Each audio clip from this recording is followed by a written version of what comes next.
Hello guys, अस्सलाम वालेकुम। Welcome to our channel. दोस्तों, मेरा नाम अली हैदर है। मेरा नाम अली रजा। मेरा नाम आमिर है। यार, ये पीएम मोदी जी का बयान आ गया है। सुनते हैं वो क्या कहते हैं ये इंडिया पाकिस्तान की जंग के बारे में। तो प्ले करे भाई। हाँ यार, प्ले करो।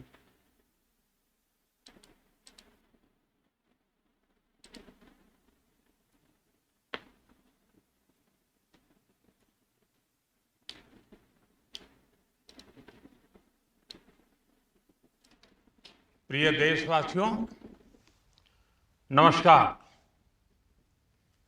हम सभी ने बीते दिनों में देश का सामर्थ्य और उसका संयम दोनों देखा है।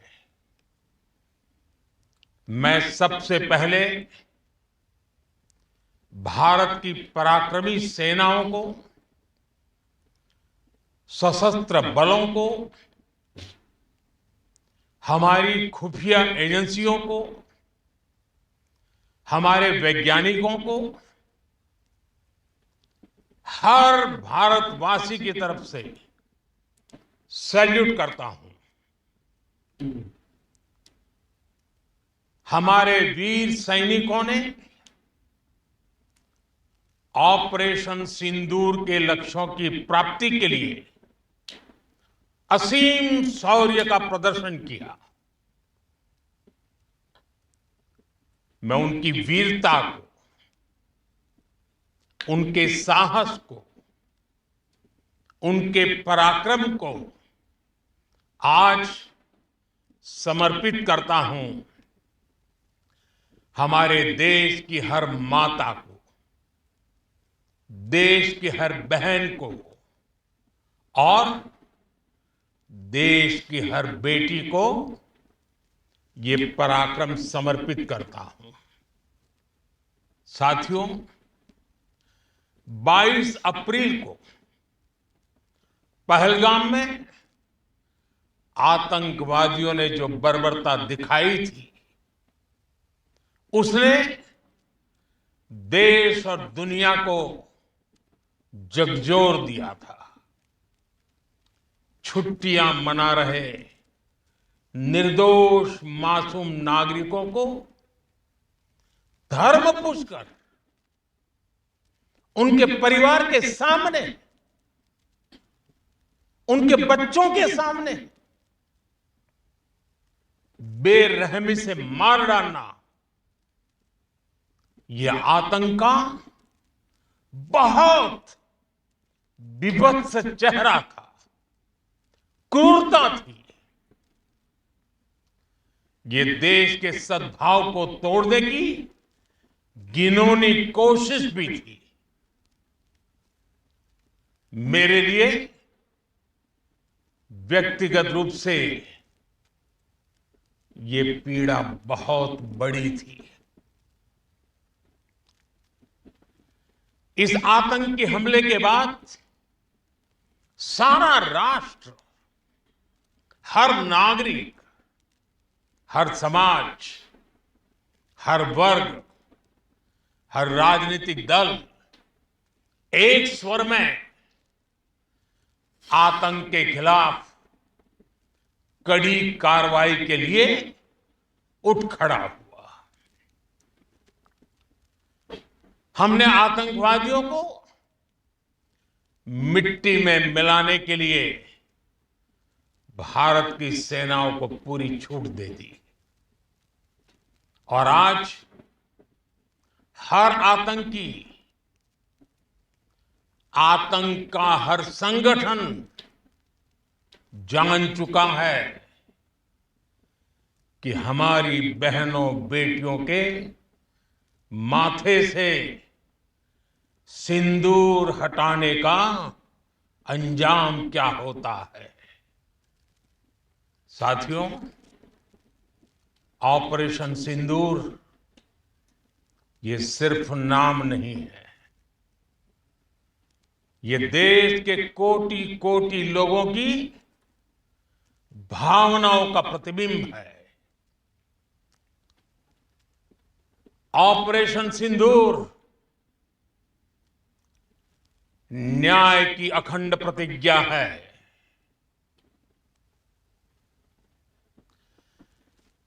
6 मई की देर रात, 7 मई की सुबह पूरी दुनिया ने इस प्रतिज्ञा को परिणाम में बदलते देखा है। भारत की सेनाओं ने पाकिस्तान में आतंक के ठिकानों पर, उनके ट्रेनिंग सेंटर्स पर सटीक प्रहार किया। आतंकियों ने सपने में भी नहीं सोचा था कि भारत इतना बड़ा फैसला ले सकता है। लेकिन जब देश एकजुट होता है, नेशन फर्स्ट की भावना से भरा होता है, राष्ट्र सर्वोपरि होता है, तो फौलादी फैसले लिए जाते हैं, परिणाम लाकर दिखाए जाते हैं। जब पाकिस्तान में आतंक के अड्डों पर भारत की मिसाइलों ने हमला बोला, भारत के ड्रोन्स ने हमला बोला, तो आतंकी संगठनों की इमारतें नहीं, बल्कि उनका हौसला भी थर्रा गया। बहावलपुर और मुरिद के जैसे आतंकी ठिकाने एक प्रकार से ग्लोबल टेररिज्म की यूनिवर्सिटीज रही है। दुनिया में कहीं पर भी जो बड़े आतंकी हमले हुए हैं, चाहे 9/11 हो, चाहे लंदन ट्यूब बॉम्बिंग हो, या भारत में दशकों से जो बड़े बड़े आतंकी हमले हुए हैं, उन सब के तार कहीं ना कहीं आतंक के इन्हीं ठिकानों से जुड़ते रहे हैं। आतंकियों ने हमारी बहनों का सिंदूर उजाड़ा था, इसलिए भारत ने आतंक के ये हेडक्वार्टर्स उजाड़ दिए। भारत के इन हमलों में 100 से अधिक खूंखार आतंकवादियों को मौत के घाट उतारा गया है। आतंक के बहुत सारे आका बीते 2.5-3 दशकों से खुलेआम पाकिस्तान में घूम रहे थे, जो भारत के खिलाफ साजिशें करते थे। उन्हें भारत ने एक झटके में खत्म कर दिया। साथियों, भारत की इस कार्रवाई से पाकिस्तान घोर निराशा में गिर गया था, हताशा में गिर गया था, बौखला गया था। और इसी बौखलाहट में उसने एक और दुस्साहस किया। आतंक पर भारत की कार्रवाई का साथ देने के बजाय पाकिस्तान ने भारत पर ही हमला करना शुरू कर दिया। पाकिस्तान ने हमारे स्कूलों, कॉलेजों, गुरुद्वारों को, मंदिरों को, सामान्य नागरिकों के घरों को निशाना बनाया। पाकिस्तान ने हमारे सैन्य ठिकानों को निशाना बनाया, लेकिन इसमें भी पाकिस्तान खुद बेनकाब हो गया। दुनिया ने देखा कि कैसे पाकिस्तान के ड्रोन्स, पाकिस्तान की मिसाइलें भारत के सामने तिनके की तरह बिखर गई। भारत के सशक्त एयर डिफेंस सिस्टम ने उन्हें आसमान में ही नष्ट कर दिया। पाकिस्तान की तैयारी सीमा पर वार की थी, लेकिन भारत ने पाकिस्तान के सीने पर वार कर दिया। भारत के ड्रोन्स, भारत की मिसाइलों ने सटीकता के साथ हमला किया।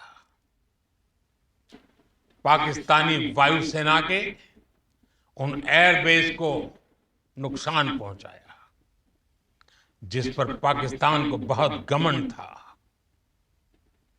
भारत ने पहले 3 दिनों में ही पाकिस्तान को इतना तबाह कर दिया जिसका उसे अंदाजा भी नहीं था। इसलिए भारत की आक्रामक कार्रवाई के बाद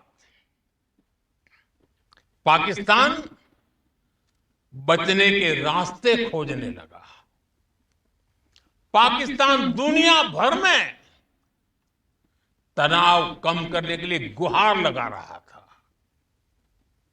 और बुरी तरह पीटने के बाद इसी मजबूरी में 10 मई की दोपहर को पाकिस्तानी सेना ने हमारे डीजीएमओ को संपर्क किया। तब तक हम आतंकवाद के इंफ्रास्ट्रक्चर को बड़े पैमाने पर तबाह कर चुके थे। आतंकियों को मौत के घाट उतार दिया गया था।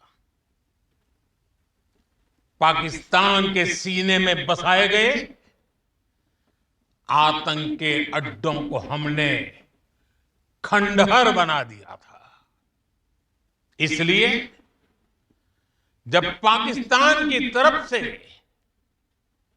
गुहार लगाई गई, पाकिस्तान की तरफ से जब ये कहा गया कि उसकी ओर से आगे कोई आतंकी गतिविधि और सैन्य दुस्साहस नहीं दिखाया जाएगा, तो भारत ने भी उस पर विचार किया। और मैं फिर दोहरा रहा हूं, हमने पाकिस्तान के आतंकी और सैन्य ठिकानों पर अपनी जवाबी कार्रवाई को अभी सिर्फ स्थगित किया है।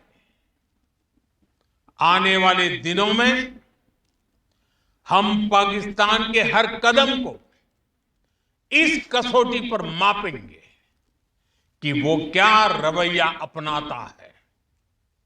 साथियों, भारत की तीनों सेनाएं,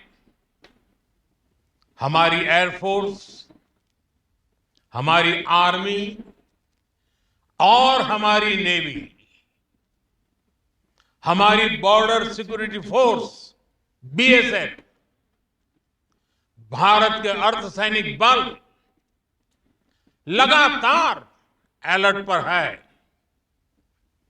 सर्जिकल स्ट्राइक और एयर स्ट्राइक के बाद अब ऑपरेशन सिंदूर आतंक के खिलाफ भारत की नीति है। ऑपरेशन सिंदूर ने आतंक के खिलाफ लड़ाई में एक नई लकीर खींच दी है, एक नया पैमाना, न्यू नॉर्मल तय कर दिया है। पहला, भारत पर आतंकी हमला हुआ तो मुंह तोड़ जवाब दिया जाएगा। हम अपने तरीके से, अपनी शर्तों पर जवाब देकर रहेंगे। हर उस जगह जाकर कठोर कार्रवाई करेंगे जहां से आतंकी जड़ें निकलती हैं। दूसरा, कोई भी न्यूक्लियर ब्लैकमेल भारत नहीं सहेगा। न्यूक्लियर ब्लैकमेल की आड़ में पनप रहे आतंकी ठिकानों पर भारत सटीक और निर्णायक प्रहार करेगा। तीसरा, हम आतंक की सरपरस्त सरकार और आतंक के आकाओं को अलग अलग नहीं देखेंगे। ऑपरेशन सिंदूर के दौरान दुनिया ने पाकिस्तान का वो घिनौना सच फिर देखा है, जब मारे गए आतंकियों को विदाई देने पाकिस्तानी सेना के बड़े बड़े अफसर उमड़ पड़े। स्टेट स्पॉन्सर्ड टेररिज्म का ये बहुत बड़ा सबूत है। हम भारत और अपने नागरिकों को किसी भी खतरे से बचाने के लिए लगातार निर्णायक कदम उठाते रहेंगे। साथियों, युद्ध के मैदान पर हमने हर बार पाकिस्तान को धूल चटाई है और इस बार ऑपरेशन सिंदूर ने नया आयाम जोड़ा है। हमने रेगिस्तानों और पहाड़ों में अपनी क्षमता का शानदार प्रदर्शन किया और साथ ही न्यू एज वॉरफेयर में भी अपनी श्रेष्ठता सिद्ध की। इस ऑपरेशन के दौरान हमारे मेड इन इंडिया हथियारों की प्रामाणिकता सिद्ध हुई। आज दुनिया देख रही है 21वीं सदी के वॉरफेयर में made in India defence equipments, इसका समय आ चुका है। वो रशिया के हैं। साथियों, हर प्रकार के आतंकवाद के खिलाफ हम सभी का एकजुट रहना, हमारी एकता हमारी सबसे बड़ी शक्ति है।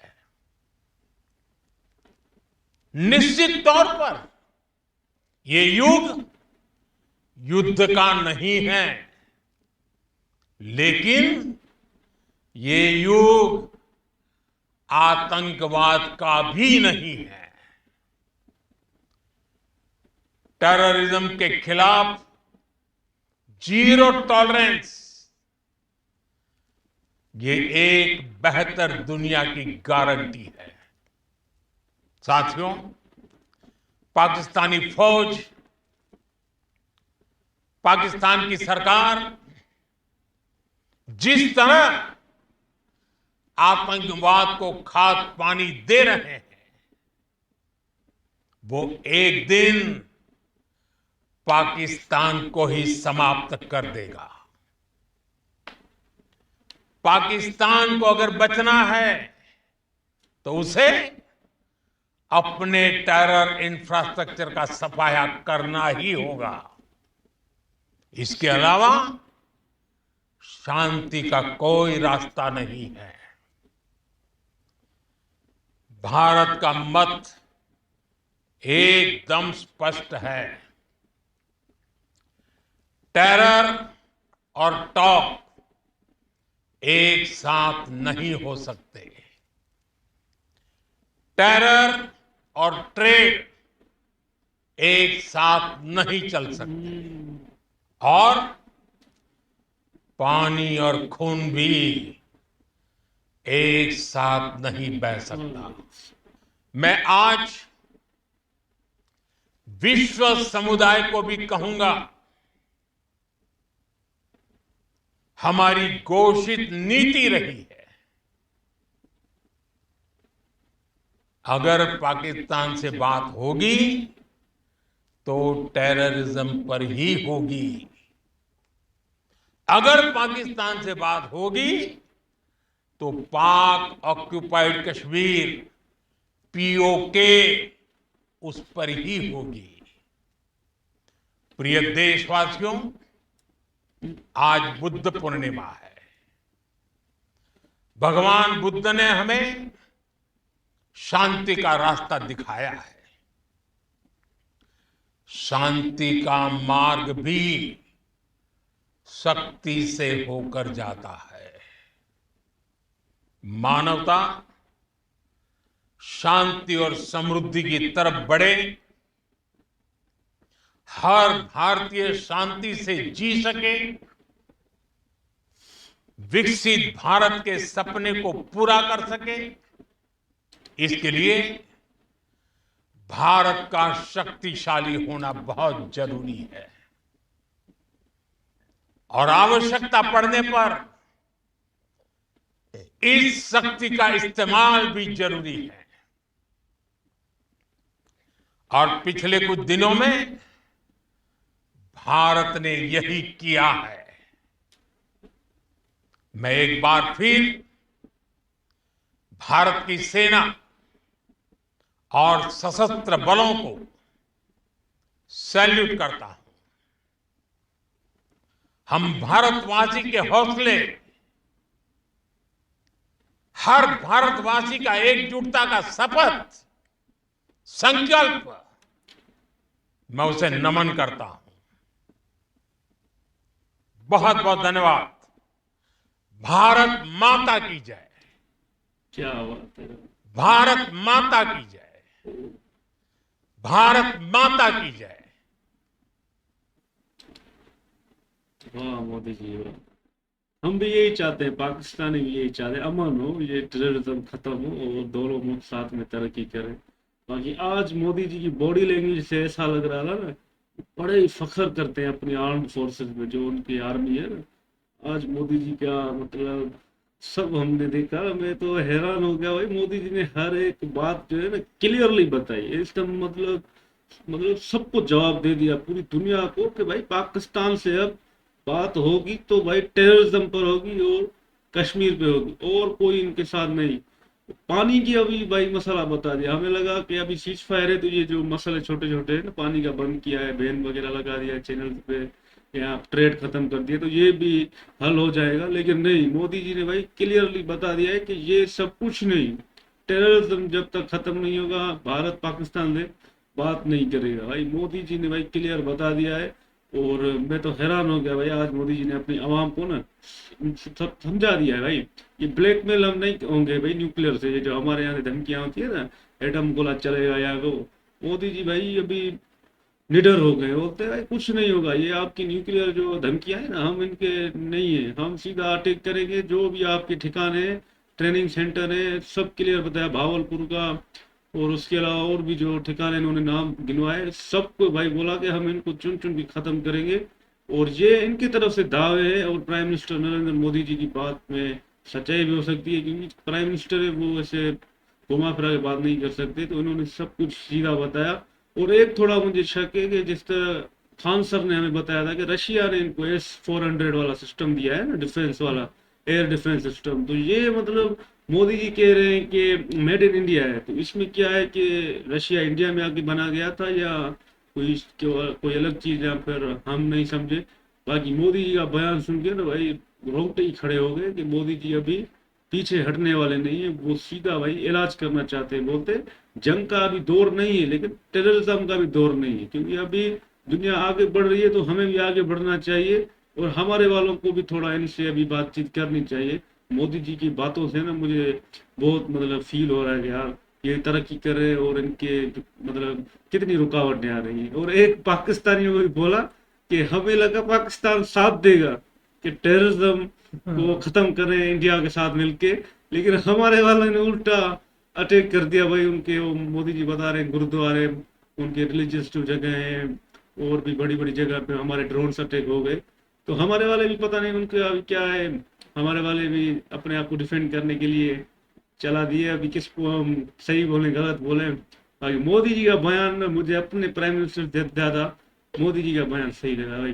पाकिस्तान जिंदाबाद। बिल्कुल भाई, मोदी जी ने भाई ये सीधा हम पाकिस्तानी अवाम के लिए पैगाम दिया है भाई, अभी सुधर जाओ वरना तुम्हारा बड़ा अंत मुश्किल होगा और खराब हो सकता है भाई। मोदी जी ने ये कहा है भाई, ये ब्लैकमेलिंग नहीं चलेगी अब हमारे साथ, बस एटम बम हम चला दें कुछ भी हमारे खिलाफ किया तो। ये मतलब मोदी जी को पता है कि हमारी तरफ से धमकियां मिलती हैं, अगर कुछ भी हमारे खिलाफ करेंगे तो हम भाई ये एटम बम चला देंगे, न्यूक्लियर बम। तो ये मोदी जी ने कहा अभी नहीं हो सकता भाई, अभी हम बहुत दुनिया आगे चल रही है तो आप भी आगे चढ़ो, आगे बढ़ो भाई। कि ये टेररिज्म पर बात हम करेंगे और कश्मीर के ऊपर बात करेंगे, वह बाकी और कोई बात नहीं होगी।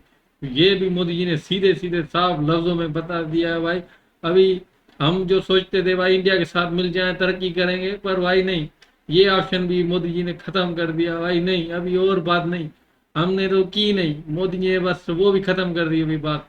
हम सोच रहे थे जो हम अपने भाई तरक्की करेंगे इंडिया के साथ मिल जाए भाई, सीधे ट्रेनिंग करेंगे, नहीं भाई, खत्म हर चीज भाई साहब। ये जंग के बारे में पता है अभी भाई, अपना जो कह रहे हैं रशियन जो, वो रशिया का था भाई, हमने भी देखा है बहुत जगहों पर सुना है, पर मोदी जी कहता है हमने बनाया है, फख्र करो। ये थोड़ी बात। ये तो हैरान है ना, हम भी तो ये तो रशिया का ये बनाया हुआ है ना, तो वो मोदी जी बोल रहे हैं मेड इन इंडिया, बाकी हम समझ नहीं थोड़ी क्या बात है। बाकी मोदी जी ने सीधी सीधी बात कर दी भाई पाकिस्तान से हम बातचीत करेंगे तभी जब टेररिस्ट को खत्म करें, और कश्मीर पर बात करें बस। भाई अमन की बात तो करो ना। ये मोदी जी फिर भी बोलता है टेररिस्ट को खत्म, भाई टेररिस्ट को हम ही खत्म करने में लगे पड़े, हमारा भी सर घूम गया है। ये मरे जान छूटे हमारी भी, इनसे आज़ादी हमें भी मिले, हमारी कौम भी है ना उनके पीछे लगी पड़ी है, तो भाई ये मरे तो हम भी आज़ाद हो। बाकी मोदी जी ने सीधा बोल दिया भाई दो ही मुद्दों पर बात करूंगा, टेररिस्ट और कश्मीर के ऊपर, बाकी किसी के ऊपर भी नहीं करूंगा। ये बोलता है ऑपरेशन सिंदूर है वो भी सक्सेसफुल हो गया, और अपनी आर्मी को बोलता है बड़े जवान तगड़े वीर। अगर हम भी अपनी आर्मी को भाई बोलेंगे तो वो भी अमन के साथ रहे तो अच्छी बात है। नरेंद्र मोदी ने आज तो भाई हैरान कर दिया मुझे भी यार, कह रहा है ब्लैकमेल नहीं करो, हम ब्लैकमेल के पागल है क्या ब्लैकमेल हो जाए। ये नरेंद्र मोदी ने अच्छा कहा है, हम भी ब्लैकमेल कर रहे हैं इंडिया को। ब्लैकमेल नहीं होंगे भाई, ये शुरू में थोड़ा वो धमकियां होती थी भाई ये एटम बम चलेगा तो नुकसान होगा ना, इस वजह से वो फिर बात को आगे नहीं बढ़ाते थे। तो इस बार मोदी जी ने साफ लफ्जों में मना कर दिया, अभी इनकी धमकियां नहीं चलेंगी, अभी उन अड्डों को ही हम उड़ा देंगे जहां से ये उड़ाते हैं। और डोनाल्ड ट्रंप का जिक्र नहीं किया है, वो थोड़ा आया था ना बड़ा भाई बन के आया, बॉस बन के आया था कि बोला कि मैंने इंडिया पाकिस्तान को बोला है भाई अब अगर तुम जंग नहीं रोकोगे मैं ट्रेड नहीं करूंगा तुम्हारे से। वो बड़ा हरामी है डोनाल्ड ट्रंप भी, और मोदी जी का बड़ा पक्का दोस्त है। तो शायद मोदी जी ने उनकी बात मान ली, लेकिन थोड़ा वीडियो में बता दे कि भाई ट्रंप आया बीच में वरना हम कुछ ऐसा भी कर देते। पर शायद अभी दोस्ती टूट रही है भाई ट्रंप के साथ मोदी जी की। चाइना को भी थोड़ा रगड़ते ना मोदी जी, फिर और मजा आता। और आपने सिर्फ हमें ही मतलब रगड़ दिया, थोड़ा और हमें बता दे ना, तो आपके मुंह से सुनते हैं ना और अच्छा लगता है। आप बातें हमें एकदम घुस गई दिमाग में, और हम चाहेंगे हमारी मीडिया यार ये बयान चलाए तो मजा आ जाए। तो और एक तरफ हमारा प्राइम मिनिस्टर और एक तरफ नरेंद्र मोदी, और डिबेट चले और फिर पता चले कि भाई कौन क्या मतलब बोलता है, किसमें कितना दम है, फिर और हमें मजा आता। पर ये बड़े लोग हैं, बड़े सियासतदान हैं, इनकी अंदर अंदर मतलब बंद कमरों में मीटिंग होती है ना, बाहर आए मैदान में आए। आमने सामने। और ये इसराइल वाला भी साला वो भी बड़ा हरामी है। इसराइल अभी इसको झक मारो, उसको छोड़ो। बाकी ये चाइना और अमेरिका का जिक्र हो, लाइव हो तो मजा आ जाए ना। हमारा भी पीएम और इंडिया का पीएम भी सामने सामने टॉकिंग हो ना, एकदम बढ़िया सा हो। मैदान में आए लाइव मतलब डिबेट हो बड़ी, वो भी इंटरनेशनल मीडिया के ऊपर इनकी डिबेट चले। एक तरफ हमारा जर्नल आसिम मुनीर भी हो और उनका भी जर्नल हो, और फिर हम देखेंगे भाई क्या होता है। और जो फैसला होगा वो बाहर की सरकारें करेंगे। अब इंडिया पाकिस्तान का बड़े जो सदियों सालों से ये इनका चल रहा है ना, सदियां तो नहीं, अभी 70-80 साल हुए, लेकिन अब डोनाल्ड ट्रम्प कहता है 1000 साल का मसला है। ट्रम्प को पता ही नहीं है, ट्रम्प पता नहीं, कहता है इनका 1000 साल वाला मसला मैं हल करूंगा। तो शायद ट्रम्प भी हल करवा दे। और कश्मीर है ना, ये इशू है, कश्मीर का मसला हल होगा ना, फिर पाकिस्तान भी और इंडिया में भी अमन होगा। लेकिन इंडिया चाहता नहीं, इंडिया इनसे भी ले लूंगा मैं, और हमारे वाले भी पता वो है। इंटरव्यू भी वो ख्वाजा आसिफ लेते हैं, ऐसी बातें वो बुढ़े वो बोलते हैं हमारी सत्या बदल गया है, वो तो साला लुढ़क गया है वो भी। जंग के मैदान में कहते वो वो तो नींद में ही बोलता रहता है, "तेरे इसको हम पालते ये वो"। उसको तो हम भेज रहे हैं इंडिया, जाओ। उसने सीधा अमेरिका में इल्जाम लगा दिया कि ये हमें 30 साल में कह रहे थे कि भाई तुम बनाओ टेररिस्ट, हाँ। उनके चैनल में वीडियो उनको और फिर मदरसों वालों को भी पकड़ लिया कि भाई ये भी आएंगे, तलवार है इनके पास भी, ये भी ट्रेनिंग कर रहे हैं। तो इंडिया के इल्जाम और भी सच हो रहे हैं कि यार ये देखो हम तो कह रहे थे कि हाँ, क्या ये भाई, ट्रेनिंग हमारे यहाँ तो टेररिस्ट है भाई, इंडिया में भी तो लोग मारते हैं ना भाई मुसलमानों को। नहीं मारे, तरक्की कर रहे हो, उनकी इकोनॉमी देख रहे हो ना, वो तीसरे पहले नंबर है। वीडियो देखे ना, जो हिंदुस्तान में मुसलमान पेट्रोल पंप है, उनके पास बड़ी बड़ी हाँ, चीजें। पाकिस्तान बस थोड़ा पीछे रह गया है। ये बातचीत हो, लाइव टेलीकास्ट हो, जैसे हमने एक देखा ना, एक दिन का सीएम, हाँ। वो हुआ ना ठाकुर साहब से हाँ। डिबेट हुई थी, वैसी डिबेट हो ना, फिर मजा आ जाए।